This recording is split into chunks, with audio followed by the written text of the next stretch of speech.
Hello दोस्तों, आज की वीडियो में आपका स्वागत है।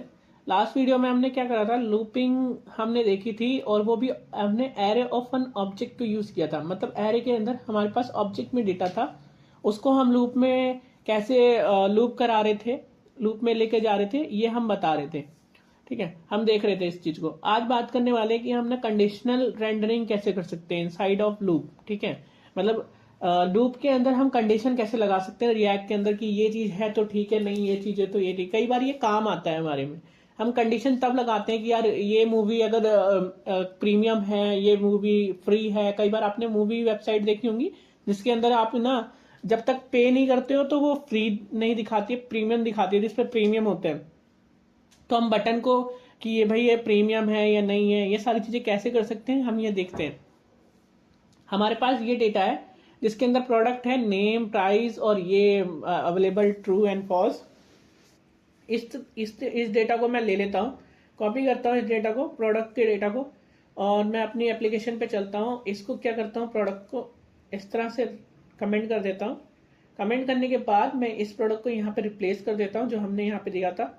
इसमें क्या है, इज अवेलेबल, इज अवेलेबल मैंने एक एडिशनल फील्ड डाल दी है कि ट्रू फॉल्स। क्या होगा, मैं ऐसा करूंगा कि अगर ट्रू है तो दिखा दे और अगर ट्रू नहीं है तो फॉल्स दिखा दे। ऐसा मतलब कहने का मतलब है, अगर वो वीडियो है तो दिखा दे वरना नहीं है तो नहीं दिखा दे, ऐसा आप समझ सकते हो। या प्रोडक्ट है तो दिखा दे वरना अनस्टॉक दिखा दे। कई बार आपके साथ में ऐसा होता है कि ये मैंने प्रोडक्ट का एग्जाम्पल लिया है जिसमें मैंने लिखा हुआ है कि एक ऐसी फील्ड है जो डेटाबेस में से आ रही है और इसमें ट्रू है। तो जो जो ट्रू है वो स्टॉक में है और जो जो फॉल्स है वो स्टॉक में नहीं है। क्योंकि हम क्या करते हैं कि ना हम ऐसा कैसे पता लगाएंगे कि यार कोई प्रोडक्ट स्टॉक में है या नहीं है, वो किस तरह से पता लगाते हैं, वो इस तरह से होता है। तो सबसे पहले हमने लूप में डेटा ले लिया है और हम ना वैसे ही मैप मेथड यूज करेंगे जैसे मैप हम यूज कर रहे थे, डेटा उस तरह से ही होगा। बस फर्क इतना होगा कि थोड़ा सा कंडीशन स्टेटमेंट लग जाएगी। और कंडीशन स्टेटमेंट कैसे लगेगी, टर्नरी ऑपरेटर यूज करके, जैसे हमने पहले ही लास्ट वीडियो में देखा था उसी तरह से। और मेरा यहाँ पर रिएक्ट चल रहा है और किसी को अगर रिएक्ट चलाना नहीं आता तो यार ये फिर स्टार्टिंग वाली वीडियो देखो मेरी यार, पहले मेरे चैनल पे जाकर, तो वहां से आपको पता चलेगा कि किस तरह से रिएक्ट चलाते हैं, रिएक्ट को एप्लीकेशन को बनाते हैं। ठीक है, तो यहाँ पर मैं क्या कर रहा हूँ, यहाँ पर आता हूँ मैं, मैंने प्रोडक्ट लिखा और मैंने यहाँ पे मैप मेथड का यूज किया। मैंने आपको पहले भी बताया था लास्ट वीडियो में मैप मेथड क्यों यूज करते हैं हम लूप में चलाने के लिए, डेटा को रिप्रेजेंट कराने के लूप में रेंडर कराने के लिए। वी लिया, आई लिया, वी लिखेंगे तो वी मतलब ऑब्जेक्ट मिलेगा हमें, इस तरह का एक ऑब्जेक्ट मिलेगा। ठीक है, मुझे मिल गया, मैंने यहाँ पे रेंडरिंग कर रहा हूँ, रिटर्न कर रहा हूँ इस तरह से। और लास्ट वीडियो में जैसे हमने करा था एल आई करके, और मैं इस पे की देता हूँ। की हम क्यों देते हैं ये मैंने आपको वीडियो में बता रखा है, मैं आपको फिर भी बता देता हूँ कि हम ना किसी भी एलिमेंट जैसे एच एल आई है, इसकी यूनिकनेस हमें कैसे पता चलेगी, जावास्क्रिप्ट को या रिएक्ट जेएस को कैसे पता चलेगी, वो की के थ्रू पता चलती है। जैसे हम आईडी लगा देते हैं, यहाँ मैं यहाँ लगाता हूँ मैं इस तरह से कि वी डॉट नेम, और अगर मैंने यहाँ ऑब्जेक्ट को गेट करने के लिए लगाया था और मैं यहाँ प्राइस लगा देता हूँ कि वी डॉट क्या होगा, V dot price, sorry V dot और प्राइस, इस तरह से मैंने लिख दिया है। अब मैं देखना चाहता हूँ कि मैंने एक बटन बना रहा हूँ, यहाँ पे मैंने एक बटन बनाया और मैं यहाँ लिखता हूँ कि यार बटन जो होगा ना या तो स्टॉक में है या स्टॉक में नहीं है, स्टॉक अवेलेबल इस तरह से, या फिर नो स्टॉक मतलब स्टॉक में नहीं है, इस तरह से मुझे ये देना है। या आप कलर वलर भी चेंज कर सकते हैं कि इन स्टॉक और आउट ऑफ स्टॉक। ठीक है, इस तरह से मैं देता हूँ, तो मैं लिखूंगा इन स्टॉक, एक बटन होगा जो आउट ऑफ स्टॉक, ठीक है, आउट ऑफ स्टॉक। ठीक है, ये दो बटन है मेरे पास, ये दो बटन है, इनके साथ काम करना है। मतलब मुझे रिप्रेजेंट कराना है, दिखाना है। आप स्पैन टैग भी यूज कर सकते थे, ये सारा काम यूज कर सकते थे। तो मुझे किस तरह से करना है मैं इसको दिखाता हूँ। पहले मैं हटा देता हूँ कि बटन हम बाद में बनाएंगे, हम रेंडरिंग करेंगे। रेंडरिंग कैसे करेंगे, कंडीशन स्टेटमेंट रेंडरिंग करेंगे। तो कैसे करेंगे, मेरे को यहाँ पर क्या करना है कि मैं अभी जावास्क्रिप्ट के अंदर ही हूँ, तो जावास्क्रिप्ट में मैं लिखूंगा कि भाई जो इस तरह से मैं ब्रैकेट लगाऊंगा और मैं लिखूंगा वी डॉट इज अवेलेबल।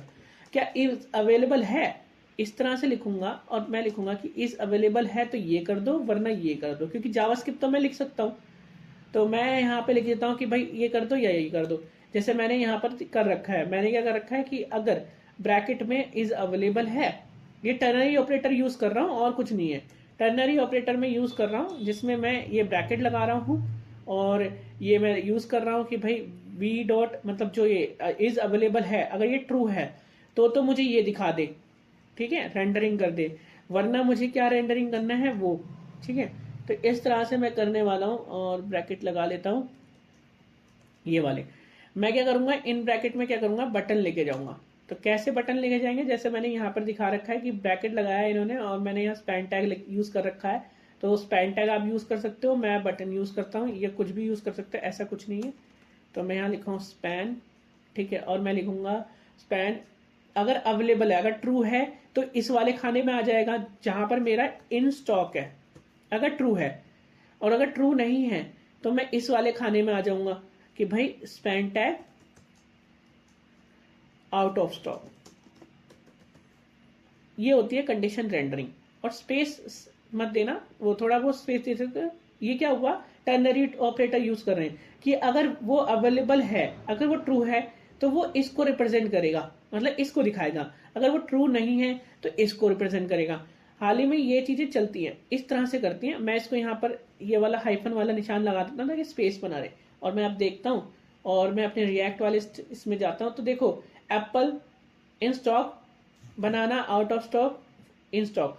तो ये कैसे हुआ, मतलब हम कैसे पता लगाए, क्योंकि हमारे जो पास जो डेटा है, हमारे पास जो डेटा है यहाँ पर आप देखेंगे, यहाँ पर डेटा, तो एप्पल की वैल्यू यहाँ पर ट्रू थी, बनाना की वैल्यू फॉल्स थी और चेरी की वैल्यू ट्रू थी। इस तरह से हम ना stock, in stock, out of stock इस तरह से लिख सकते हैं, वो भी कंडीशन स्टेटमेंट में एक ही लाइन में, इस तरह से जैसे मैंने आपको दिखाया, ठीक है। यहाँ पर क्या है ना, हमने बोला कि भाई ब्रैकेट लगा के भाई ये HTML रेंडरिंग कर दो अगर ट्रू है, वरना ये वाली आउट ऑफ द स्टॉक वाली रेंडरिंग कर दो अगर फॉल्स है तो ये सब चीजें थी। आई होप कि आपको समझ में आया होगा और ज्यादा मुश्किल नहीं लगा होगा। तो हम इस तरह से ना कंडीशन रेंडरिंग करते हैं और लूप के अंदर। तो आई होप कि वीडियो आपको अच्छी लगी हो, लाइक करना, चैनल को सब्सक्राइब मत भूलना मत कि चैनल को सब्सक्राइब कर देना और इसको ना वीडियो को शेयर कर देना, ठीक है। और आप रिएक्ट जेएस की और वीडियो देख सकते हो, मेरे चैनल पे अवेलेबल है। रिएक्ट जेएस में बिल्कुल ओल्ड वर्जन से न्यू वर्जन तक दिखा रहा हूँ कि क्या है, और साथ के साथ मैं यहाँ पर ना कोड भी आपको अवेलेबल कर रहा हूँ मेरी वेबसाइट के अंदर, वो आपको लिंक एंड डिस्क्रिप्शन में मिल जाएगी वो वेबसाइट। तो आपको ये इजी वे में कोड भी मिल जाएगा, तो आप यूज करें, देखें, समझें। मिलते हैं नेक्स्ट वीडियो में।